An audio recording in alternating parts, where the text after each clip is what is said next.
नमस्कार दोस्तों, आप सभी को अंजलि स्टोरी में हार्दिक स्वागत है। वीडियो को अंत तक देखिए, कहानी बहुत ही इंटरेस्टिंग है। चैनल को सब्सक्राइब करना ना भूलिए। हाँ दोस्तों, मैं सुकन्या। जब मेरे पति शहर में थे तब एक दिन पड़ोस के युवक ने हमारे घर में मदद की थी। इस बारे में मैं आपको बताना चाहती हूँ। डिग्री की पढ़ाई कर रहा रंजीत गर्मी की छुट्टियों में जिम करता था और एक अच्छे पहलवान जैसा दिखता था। उसे एक बार देखने के बाद दोबारा देखने का मन करता था।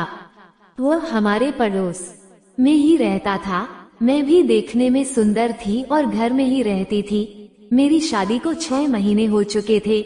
मेरे पति मुझे यहीं छोड़कर शहर चले गए थे क्योंकि उनका काम वहीं था। उन्होंने पहले शहर जाकर घर खोजने और फिर मुझे अपने साथ ले जाने का वादा किया था, लेकिन 6 महीने बीत जाने के बाद भी उन्होंने मुझे नहीं बुलाया। इस दौरान वे केवल 2 बार घर आए थे। ऐसे में आप ही बताइए, ये कैसे सही होता। इसलिए मेरी इच्छाएं कुछ ज्यादा ही बढ़ गई थीं। इसके अलावा ये दिसंबर की ठंड का समय था, जिससे मुझे थोड़ी परेशानी हो रही थी। वैसे भी जब भी मेरे पति आते थे, वे मेरी इच्छाओं की पूरी तरह से परवाह नहीं करते थे। वे सिर्फ अपनी संतुष्टि लेकर चुप हो जाते थे। मुझे पूरी तरह से संतोष नहीं मिलता था, लेकिन उनके लिए भी मैं कुछ कह नहीं पाती थी। मैं घर के कामों में लगी रहती थी और जो कुछ भी उपलब्ध होता उसी से काम चलाती थी। घर में और लोग भी रहते थे, इसलिए मुझे थोड़ा सतर्क भी रहना पड़ता था। वैसे भी कॉलेज के दिनों से ही मैंने कभी गलत रास्ता नहीं अपनाया था। मैंने अपने पति के लिए खुद को संजोकर रखा था, लेकिन अब इसमें असफल हो रही थी। इसी दौरान खेतों में गन्ना काटकर फैक्ट्री भेजा जा रहा था। मैं सोचती थी कि गन्ने को मशीन में डालकर रस निकालना कितना अच्छा होता, लेकिन ये कभी संभव नहीं हुआ। मेरा जीवन इसी तरह चल रहा था। अब मैं रोज रंजीत के घर जाने लगी थी। वहाँ बैठकर काफी समय बिताती थी। जब वह घर पर होता था और टीवी देख रहा होता या मोबाइल चला रहा होता, तो मैं बहाने से उसका मोबाइल मांगती या रिमोट छीन लेती। इस दौरान मुझे कुछ अलग सा महसूस होता, लेकिन रंजीत इसे सामान्य मानकर चुप रहता। लेकिन मुझे अपना तरीका मालूम था। जब वह कभी कभी हमारे घर आता तो मैं जानबूझकर उसे परेशान करने लगती। जमीन बुहारना, चाय देना, खाने की तैयारी करना, मैं इस तरह से कई काम करती थी ताकि सुंदरता झलके। वह भी उतनी ही सुंदरता देखता था, फिर भी कुछ कहे बिना चुपचाप रहता था। लेकिन वह भले ही चुप था, कोई और चुप नहीं था, क्योंकि वह उठकर झूम रहा था। इसे 2-3 बार देखने के बाद भी मैं चुप रही। अब घर में न मिलने वाली खुशी मुझे बाहर तलाशनी थी। ये सोच मेरे मन में दिन ब दिन बढ़ने लगी, क्योंकि कॉलेज के दिनों में मैं कभी किसी के साथ घूमने, पार्क, होटल या यात्रा पर नहीं गई थी। लेकिन अब मुझे लगने लगा कि मैंने गलती की है। मेरे पति सिर्फ फोन करने पर ही बात करते थे और फिर चुप हो जाते थे। इससे मुझे अकेलापन सताने लगा। मुझे किसी भी तरह से कोई रास्ता निकालना था। जब मैं इसका हल ढूंढ रही थी, तभी मुझे याद आया कि रंजीत ही सही व्यक्ति है। अब मुझे उसे इस काम के लिए तैयार करना था। इसी बीच एक दिन मेरे पति की तबीयत खराब होने के कारण उन्हें अस्पताल में भर्ती कर दिया गया। इसी समय सभी लोग शहर में अस्पताल जाने के लिए निकल गए। यह सही मौका था। मुझे इन 2 दिनों में किसी भी तरह से अपना काम पूरा करना था। अगले ही दिन मैंने पड़ोसी से कहा कि मैं घर की सफाई कर रही हूँ, अगर रंजीत मेरी मदद कर दे तो अच्छा रहेगा। उन्होंने खुशी खुशी उसे भेज दिया। उसके आने से पहले ही मैंने घर में सामान को यहाँ वहाँ रखकर ऐसा माहौल बनाया कि घर सच में गंदा लगे। रसोई के सारे सामान और बर्तन निकालकर नीचे रख दिए। कुछ पुरानी चीजों की धूल भी उड़ा दी ताकि सफाई का माहौल लगे। इस तरह सफाई में ज्यादा समय लगे, इसलिए मैंने सब कुछ अपने अनुसार सेट कर दिया।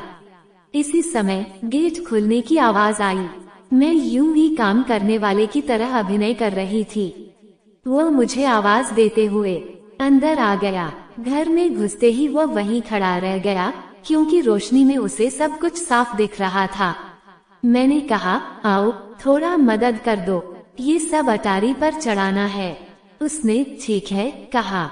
घर की सफाई के दौरान जब भी उसे मौका मिलता, उसकी आंखें खूबसूरती को भरपूर देख रही थीं। अगर वो इस तरह देखता रहा तो खुद ही सब कुछ समझ जाएगा और उस काम के बारे में सोचना शुरू कर देगा। यही सोचकर मैं चुप रही। वो अटारी पर सारा सामान रख रहा था, लेकिन मैं उसे देखते हुए कुछ चीजें बचा रही थी, पर यह नहीं समझ पा रही थी कि आगे क्या करना चाहिए, जिससे मुझे थोड़ा डर भी लग रहा था। आखिरकार मैंने तय कर लिया कि जो होगा देखा जाएगा, कम से कम कोशिश करनी चाहिए। घर की सफाई के बाद जब उसने कहा ठीक है मैं अब चलता हूँ, तो मैंने उसे रोकते हुए कहा अभी थोड़ा और काम बाकी है। वह वहीं रुक गया। तब मैंने पूछा अच्छा तुम क्या देख रहे थे? उसने जवाब दिया आप किस बारे में बात कर रही हैं? मैंने कहा ठीक से याद करो, जब तुम सफाई कर रहे थे तब तुम क्या देख रहे थे? वह बोला कुछ नहीं। तब मैंने कहा अच्छा अगर ऐसा है तो मैं तुम्हारे घर जाकर ये सब बता दूंगी, फिर देखते हैं कि वे किसकी बात पर भरोसा करते हैं। ये सुनते ही वह घबरा गया और गिड़गिड़ाने लगा, कृपया ऐसा मत कीजिए, मैंने सिर्फ उसे छेड़ने के लिए कहा था। लेकिन जब मैंने देखा कि वो डरकर गिड़गिड़ाने लगा तो मुझे लगा कि अब बकरी खुद ही कुएं में गिरने वाली है। ठीक है, अगर तुम चाहते हो कि मैं किसी को न बताऊं, तो तुम्हें एक और काम करना होगा, मैंने कहा। उसने तुरंत जवाब दिया ठीक है, आप जो कहेंगी मैं करूँगा। जैसे आपने घर की सफाई की वैसे ही मैं आपकी मदद करूँगा। मैंने कहा ठीक है, फिर मेरी बात ध्यान से सुनो। जब मैंने घर में ही अपनी पूरी सुंदरता दिखाई तो वह घबराकर वहीं खड़ा रह गया। उसने कहा मैंने पहले कभी ऐसा सौंदर्य नहीं देखा, बस फिल्मों में देखा है। मैंने मुस्कराते हुए कहा अगर ऐसा है तो कोई दिक्कत नहीं, डरो मत, मैं किसी को नहीं बताऊंगी, लेकिन तुम भी किसी को नहीं बताओगे, यह वादा करो। उसने वादा किया और उस दिन मैंने उसे सारा काम सिखा दिया।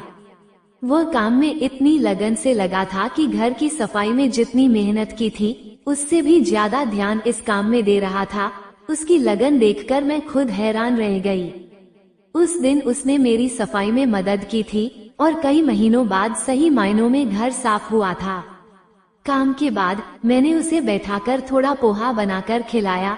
खाने के बाद उसने थोड़ी कॉफी पी और जाने के लिए तैयार हो गया।